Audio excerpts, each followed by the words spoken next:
Kapapasok lang pong balita, nagdeklara na ng state of calamity ang probinsya ng Cebu dahil sa epekto ng lindol. Napuruhan ng malakas na pagyanig sa Cebu City ang maraming infrastruktura. Ang ilang makasaysayang simbahan nagiba. Makibalita tayo live kay Luan May Rondina ng GMA Cebu. Luan? Maki, ramdam na ramdam dito sa lalawigan ng Cebu ang 7.2 magnitude na lindol. Maraming mga bahay at mga building ang nasira dulot ng napakalakas na lindol na nagsimula kaninang pasado alas 8 ng umaga. Kabilang na dito ang Basilica del Santo Niño kung saan nasira ang pader ng bell tower at bumagsak ang mismong kampana nito. Isa ang simbahang ito sa mga makasaysayang lugar dito sa Cebu City. Swerte namang walang nabagsakang tao maliban sa isang motor na nakapark malapit sa simbahan. Mayroon kasing misa nang biglang lumindol. Agad naman daw nagsilabasan ang mga pari at deboto noong lumindol. Sa Pasig Fish Port sa Cebu City naman, gumuho ang pader at nabagsakan ang ilang tindero-tindera at ang mga kargador. 4 ang namatay. Isang 8 buwang bata naman ang naabutan na sinusubukan pang i-revive ng mga rescuer matapos mabagsakan ng debris sa loob ng isang hardware store. Habang natrapa sa loob ng warehouse ang yaya ng bata. Inaalam pa ngayon ang kasalukuyang kondisyon ng sanggol. Maki, sa ngayon andito tayo sa harapan ng Basilica del Santo Niño. Nasa likod ko yung bell tower na bumagsak kaninang umaga. Sa ngayon, hindi pa na-clear yung mga debris kung saan bumagsak yung bell tower, pero naka-cordon na yung buong area, so walang mga taong inaalaw na makapasok dito within the area ng Basilica del Santo Niño. Sa pagkakaalam natin, Maki, yung bell tower is 17th century pa yan.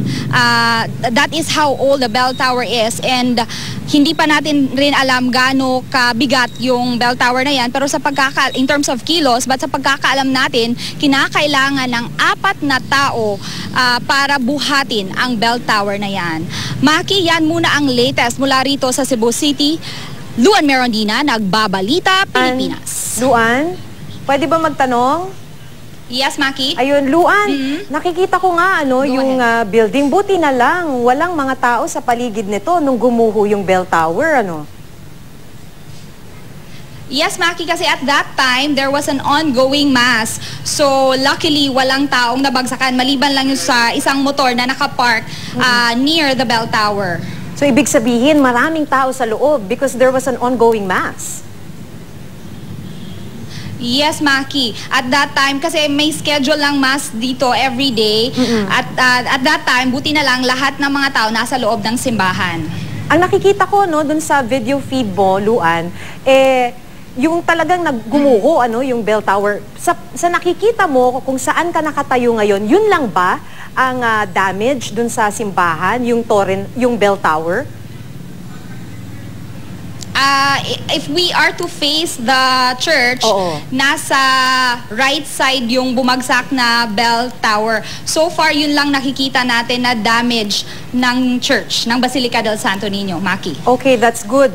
Maliban dyan sa simbahan, nakita ko yung mga video feed mo, Luan, grabe yung infrastructure. So, can you list down, give us an idea kung gaano karaming infrastruktura talaga yung nasira dyan sa kinaroroonan mo? Actually, Maki, yung mga infrastructures na nasira is hindi within the same area.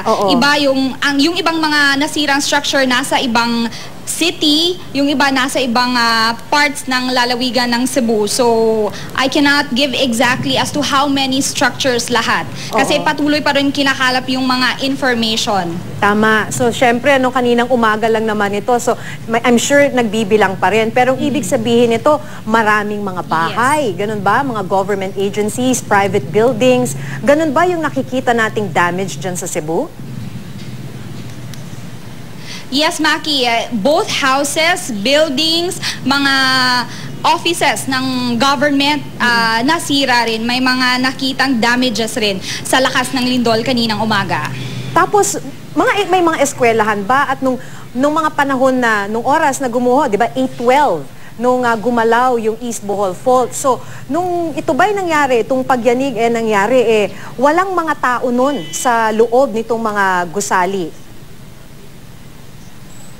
Buto nila lang, Maki, holiday ngayon, so walang masyadong mga tao na nasa labas. Karamihan nasa bahay lang kasi holiday, so walang pasok both sa offices at saka sa mga eskwelahan. So sa nakausap mo, Luan, as of now, ilan na yung casualties natin dyan sa Cebu?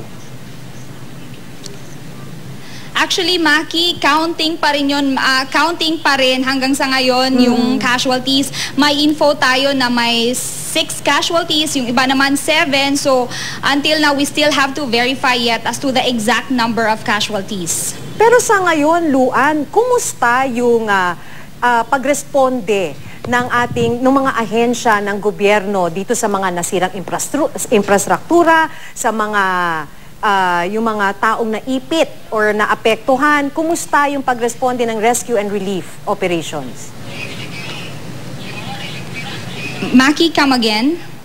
Luan, ulitin ko lang, kumusta yung pagresponde, especially yung rescue and relief operations? So far, Maki, mabilis naman yung pagresponde ng rescue operation, ng mga rescue groups dito sa Cebu. Well-coordinated naman lahat ng mga agencies dito sa Cebu City. Okay, mabuti. And of course, the entire province of Cebu. Okay, mabuti naman, pero yung nakikita naming video, mga ipit-ipit na sasakyan. At this point, nakakatanggap ba kayo ng report na may mga naiipit pa under the rubble?